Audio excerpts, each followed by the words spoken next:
नमस्कार। व्यावसायिक शिक्षा एवं कौशल विकास उत्तर प्रदेश राजकीय औद्योगिक प्रशिक्षण संस्थान खेकड़ा बागपत में मैं अनुदेशक मोहम्मद नईमुद्दीन अंसारी, व्यवसाय कोपा। आज का प्रसंग है कंप्यूटर का परिचय। आज मैं आप लोगों को कंप्यूटर के बारे में बताऊंगा कि कंप्यूटर क्या है, कंप्यूटर की पीढ़ियां क्या है, कंप्यूटर का इतिहास क्या है और कंप्यूटर में जो हार्डवेयर और सॉफ्टवेयर होते हैं वो क्या है। पहले आते हैं हम कंप्यूटर का परिचय, यानी कंप्यूटर के परिचय। यानी आज अब देखें तो पहले हम प्रशिक्षण का सारांश हमने जान ही लिया। अब कंप्यूटर का हम परिचय जानें। कंप्यूटर होता क्या है? Computer is an electronic device, यानी कंप्यूटर एक इलेक्ट्रॉनिक मशीन है जो डेटा को सार्थक जानकारी में रूप में परिवर्तित करता है। कहने का तात्पर्य यह है कि कंप्यूटर जो है वो एक सटीक और सही जवाब, यानी इसके जो संगणक हैं वो बिल्कुल ही सही जवाब देता है ये कंप्यूटर। इसलिए कंप्यूटर एक इलेक्ट्रॉनिक मशीन है जो डेटा को सार्थक जानकारी में परिवर्तित करता है, यानी सही और सत्य के रूप में वो हमें जानकारी आउटपुट के रूप में देता है।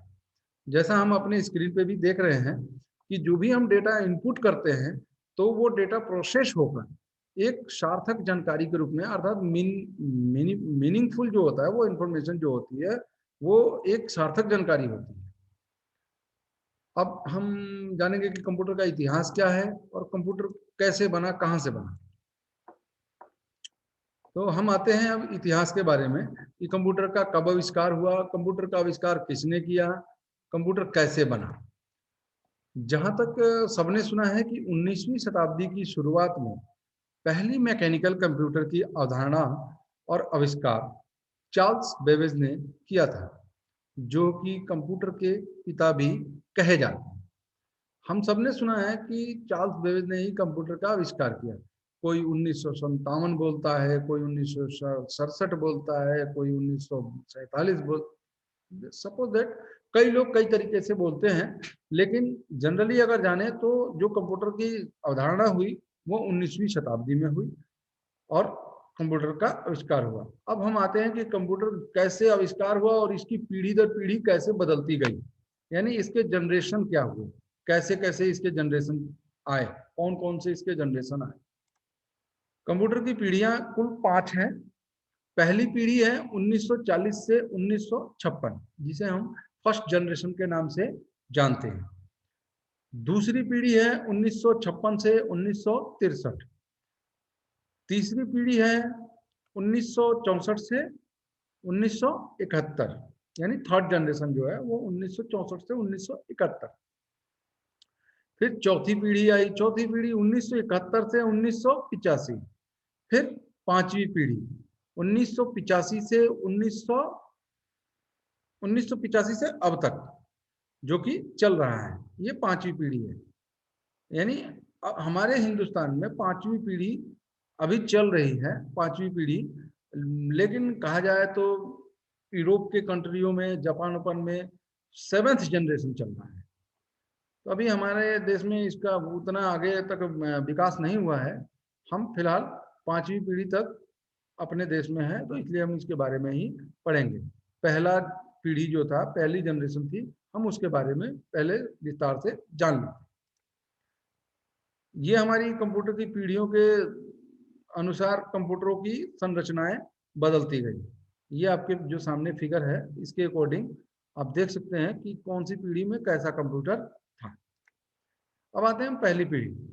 प्रथम पीढ़ी के कंप्यूटर में निर्वात नली का प्रयोग परिपथ बनाने में किया जाता था और मेमोरी के लिए चुंबकीय ड्रम प्रयोग में लाते थे। निर्वात नली के प्रयोग की वजह से इन कंप्यूटर से बहुत अधिक में ऊष्मा उत्सर्जित होती थी, जो इन कंप्यूटर की बहुत बड़ी समस्या थी। यानी जब ये प्रथम पीढ़ी का कंप्यूटर जब चलता था तो इसमें क्या होता था कि गर्मी बहुत ज्यादा होती थी, इसमें ऊष्मा का बहुत ज्यादा प्रवाह होता था, जिससे आदमी को कोई भी कार्य करने में बड़ी कठिनाइयों का सामना करना पड़ता।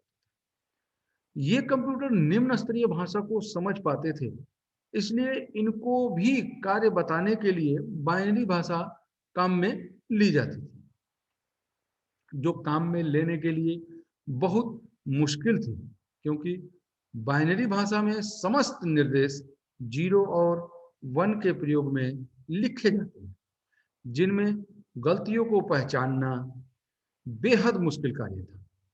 जब 0-1 की भाषा में है, बाइनरी की भाषा में होता था, तो उस समय इतनी गणितज्ञ भी आगे नहीं थे जो इस भाषा को समझ पाए, इसलिए बड़ी दिक्कतें आती थी। ये कंप्यूटर एक समय में एक ही काम कर सकते, इनपुट व आउटपुट के लिए पंच कार्ड का प्रिंट आउट का प्रयोग किया जाता था। प्रथम जनरेशन के कंप्यूटर में प्रोसेसर के रूप में वैक्यूम ट्यूब का इस्तेमाल किया जाता था। यानी हम साधारण भाषा में कह सकते हैं कि प्रथम पीढ़ी के जो कंप्यूटर थे उसमें जो प्रोसेसर का काम करता था वो वैक्यूम ट्यूब का इस्तेमाल करके किया जाता था, जो कि आकार में भी बहुत बड़ा था, जिसकी एक काफी एक कमरे के बराबर उसकी लंबाई चौड़ाई हुआ करती थी, जिसमें व्यक्ति दौड़ दौड़ के बटन को अपना यूज करना बहुत ही दिक्कतें आती थी प्रथम पीढ़ी के कंप्यूटर। फिर उसके बाद सेकंड कंप्यूटर आया 1956 के बाद, उसमें ट्रांजिस्टर का इजाफा हुआ, जैसा कि आपके स्क्रीन के सामने भी है, आप देख सकते हैं कि ये कंप्यूटर प्रथम पीढ़ी की तुलना में तेज होते थे और इनमें निर्वात नली के स्थान पर ट्रांजिस्टर प्रयोग में लाया जाता था। इस ट्रांजिस्टर का आविष्कार 12 सितंबर सन 1958 में हुआ था। इसके प्रयोग के पश्चात कंप्यूटर की स्पीड पहले से तेज हो गई, परंतु ये कंप्यूटर भी ऊष्मा उत्सर्जित करते थे। इस पीढ़ी के कंप्यूटर में भी इनपुट देने के लिए पंच कार्ड और आउटपुट प्राप्त करने के लिए प्रिंट आउट का ही प्रयोग किया जाता था, लेकिन प्रोग्राम लिखने के लिए बाइनरी भाषा की जगह असेंबली भाषा प्रयोग में लाई जाने लगी। असेंबली भाषा में अंग्रेजी के अक्षरों को कोड के रूप में प्रयोग किया गया, जैसे कबोल COBOL और FORTRAN भाषाओं के प्रारंभिक वर्जन का प्रयोग इसी समय किया जाने लगा, जो कि उच्च स्तरीय भाषा के उदाहरण कहे जाते। तो हमने जाना कि द्वितीय पीढ़ी का जो कंप्यूटर था, प्रथम पीढ़ी में वैक्यूम ट्यूब का यूज किया गया, द्वितीय पीढ़ी में ट्रांजिस्टर आ गया, ट्रांजिस्टर का यूज किया गया, जिससे कि इसकी स्पीड क्षमता जो थी वो थोड़ी सी बढ़ गई। अब आते हैं कि हम उसके बाद जब 1956 से 1964 द्वितीय पीढ़ी चली, तो 1964 से जब जो चालू हुई उसके बाद 1971 तक वो थी तृतीय पीढ़ी। उसमें क्या हुआ, देखिए इस पीढ़ी में ही इनपुट देने के लिए कीबोर्ड और आउटपुट के लिए मॉनिटर का प्रयोग किया गया। यानी हम कह सकते हैं कि मॉनिटर और कीबोर्ड का जो आविष्कार हुआ वो सन 1964 से 1971 अर्थात तृतीय पीढ़ी के कंप्यूटर अर्थात थर्ड जनरेशन के पीरियड में हुआ।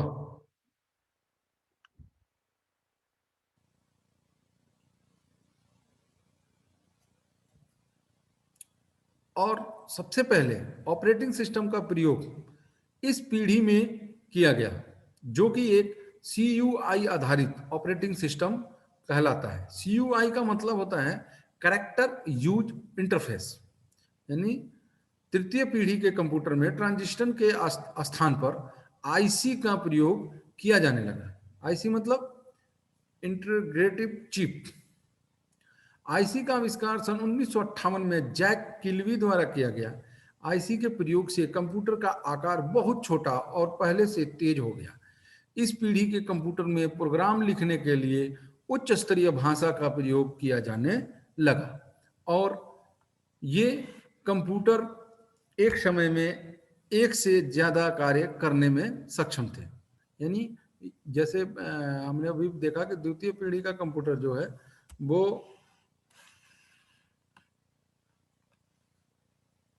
द्वितीय पीढ़ी का कंप्यूटर जो है वो एक समय में एक ही काम कर रहा था और तृतीय पीढ़ी का कंप्यूटर जो है एक समय में एक से अधिक कार्य करने की क्षमता रखता है। इस प्रकार फिर 1971 के बाद आया हमारा चौथा पीढ़ी यानी फोर्थ जनरेशन 1971 से 1985। अब हम आते हैं चौथी पीढ़ी यानी चतुर्थ पीढ़ी के कंप्यूटर की शुरुआत माइक्रो प्रोसेसर से हुई, जो कि सिलिकॉन से बनी एक चिप होती है जिस पर हजारों आईसी एक साथ लगी होती है। इस पीढ़ी के कंप्यूटर में GUI यानी ग्राफिकल यूजर इंटरफेस एक साथ जो आधारित ऑपरेटिंग सिस्टम का प्रयोग किया गया, जो कि काम में लेने के लिए बहुत ही आसान था। यानी ग्राफिकल जो उसकी स्ट्रक्चर थी वो उसमें आसान हो गया। इस पीढ़ी में ही माउस का प्रयोग हुआ और प्रोग्राम लिखने के लिए कुछ उच्च स्तरीय भाषाओं का भी विकसित किया गया, जिसे सी और C++ के नाम से जाना गया। इंटेल कंपनी ने सर्वप्रथम सन 1971 में माइक्रो प्रोसेसर चिप का प्रयोग किया और उसे इंटेल 4004 नाम दिया। फिर 1981 में IBM ने होम यूजर के लिए पहला कंप्यूटर बनाया। फिर 1984 में एप्पल कंपनी ने भी मैकिन्टोश ऑपरेशन सिस्टम बनाया। फिर IBM इंटरनेशनल बिजनेस मशीन इस कंपनी का पूरा नाम है। तो चौथे पीढ़ी के कंप्यूटर में सिलिकॉन से बनी एक माइक्रो प्रोसेसर का इजाफा हुआ। जो हम लोग नहीं सुनते हैं कि जैसे चिप लगी हुई है, इंटेल प्रोसेसर चिप है, यानी इंटेल कंपनी का।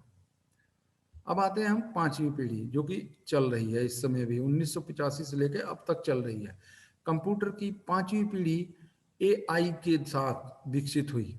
AI से तात्पर्य है कि एक मशीन जो मनुष्य के मानवीय गुणों को समझ सके, मनुष्य का किसी भी चीज के मानवीय गुणों को समझ सके।